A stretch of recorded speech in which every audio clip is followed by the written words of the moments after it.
हैं दोस्तों, अब इरिवर्सिबिलिटी हमारी क्या होती है।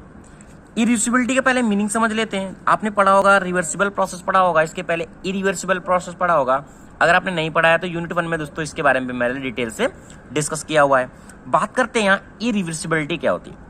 यहाँ इरिवर्सिबिलिटी का मतलब हमारा क्या होता है, the difference of reversible work and actual work is called reversibility.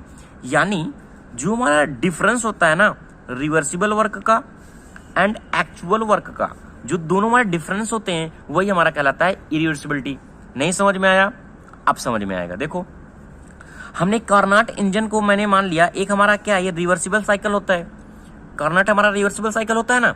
अब ये क्या किया, ये हमारा कुछ वर्क जो आउटपुट किया, ये मैंने मान लिया जो वर्क हमें यहाँ मिल रहा है वो हमारा क्या वर्क रिवर्सिबल है। यानी वर्क हमारा क्या है, एक रिवर्सिबल के फॉर्म में मिल रहा है। एक हमने एक्चुअल हीट इंजन साइकिल को कंसिडर किया, यहाँ में जो वर्क मिला वो हमारा क्यों मिला, वर्क एक्चुअल मिला।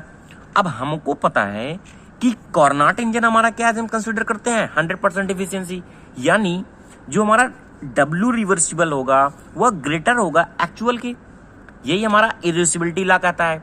आपको स्टेटमेंट में यही लिखना है, W reversible is greater than W actual. अगर ये हमारा कार्नाट इंजन है, ये हमारा एक्चुअल इंजन है, इस तरीके से आप दिखा सकते हैं कि मैक्सिमम यूजफुल वर्क हमारा जो नेटवर्क मिल रहा है form A system corresponding reversible process in which the system heat interaction environment since the process is real practice. आपकी बुक में डिफिनेशन दिया हुआ है, बट मैं समझा रहा हूं जो आपको इसमें समझाया नहीं है। ओके, तो ये यहां से एक डिफिनेशन यहाँ निकल के आएगी और ये हो गया डिफरेंस का। ठीक है, अब देखो डिफरेंस हमारा समझ में आया। अब हमारा डब्ल्यू रिवर्सिबल कितना है, अगर हमें इसको हम डिनोट करते हैं इरिवर्सिबिलिटी को आई से। अगर हमें किसी चीज की रिवर्सिबिलिटी को फाइंड करना है, यानी रिवर्सिबिलिटी एक तरीके से हमारा क्या है, एक तरीके से हमारा क्या लॉसेज ही है, क्योंकि क्या है रिवर्सिबल वर्क माने एक्चुअल वर्क। तो रिवर्सिबिलिटी हमारा किस तरीके से यहाँ डिफाइन होगी, देखो ये मेरे क्या डब्ल्यू रिवर्सिबल है माइनस डब्ल्यू यूजफुल। तो डब्ल्यू रिवर्सिबल हमारा कितना निकल के आ रहा है यहाँ से एक्चुअल कार्नाट इंजन का, डब्ल्यू रिवर्सिबल कितना हो जाएगा U1 माइनस टी नॉट और S1।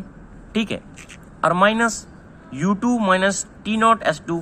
ये हमारा क्या हो गया, डब्ल्यू रिवर्सिबल प्रोसेस के लिए निकल के आ गया। ठीक है, अब देखो, अब यूजफुल वर्क हमारा कितना निकलेगा, minus Q minus U2 minus U1। अगर आपको फिर भी ये समझ में नहीं आ रहा कि ये फॉर्मूला मैंने कहाँ से रख दिया है, तो आप जब क्लोज सिस्टम ओपन सिस्टम में देखेंगे तो ये चीज आपको समझ में आ जाएगी कि ये फॉर्मूला हमारा एक्चुअल निकल के कहाँ से आता है, क्योंकि वहां मैंने ऑलरेडी डिस्कस किया है रिवर्सिबल प्रोसेस के बारे में और हमारी इक्वेशन कुछ ऐसे ही बनती है। ओके दोस्तों, अब देखो इसको हम क्या Q से डिनोट कर सकते हैं। ठीक है, इसको मैंने Q कंसिडर कर लिया। अब इसको जब सॉल्व करेंगे ना कुछ कैंसिल हो जाएगा और ये हमारा Q के टर्म में बचेगा। ठीक है, Q के टर्म में बचेगा, Q के टर्म में, क्योंकि U2 यहाँ है, U1 यहाँ है, U2 यहाँ है, U1 यहाँ कैंसिल हो जाएगा और ये टी नॉट बचेगा हमारा, यहाँ से बचेगा S2 और S1। ओके, तो हमारा I जो बचेगा वो कितना लगेगा Q plus T not S2 minus S1। Main मकसद मेरा क्या था, आपको समझाना कि जो हमारी इरिवर्सिबिलिटी क्या होती है वह दोनों का डिफरेंस होता है, जो हमारा रिवर्सिबल वर्क का और एक्चुअल हमारा जो यूजफुल वर्क होता है उसका। ओके, यहाँ तक कोई भी प्रॉब्लम नहीं है।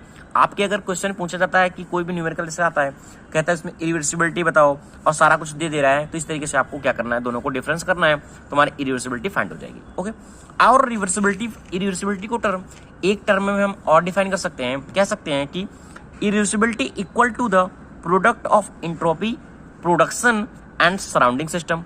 कहने का मतलब जो इरिवर्सिबिलिटी हमारी इक्वल होती है, आई हमारा इक्वल होता है product of entropy, this is the DS and surrounding temperature, this is the T naught. कहने का मतलब एंट्रोपी हमारी क्या होती है, DS equal to Q upon T naught के टर्म में होती है।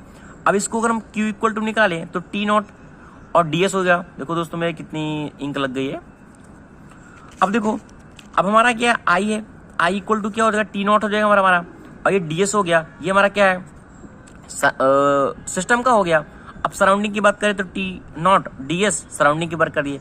अब क्या करें, अब ये क्या है सिस्टम का है, ये सराउंडिंग का है। सिस्टम सराउंडिंग पर क्या बनाते हैं, यूनिवर्स बनाते हैं। ये मैंने मान लिया यूनिवर्स बनाते हैं, तो I इक्वल टू क्या हो गया, T not DS, this is the universe. तो हम कह सकते हैं ना कि जो इरिवर्सिबिलिटी है हमारी इक्वल है the product of entropy, this is the DS and surrounding temperature, this is the T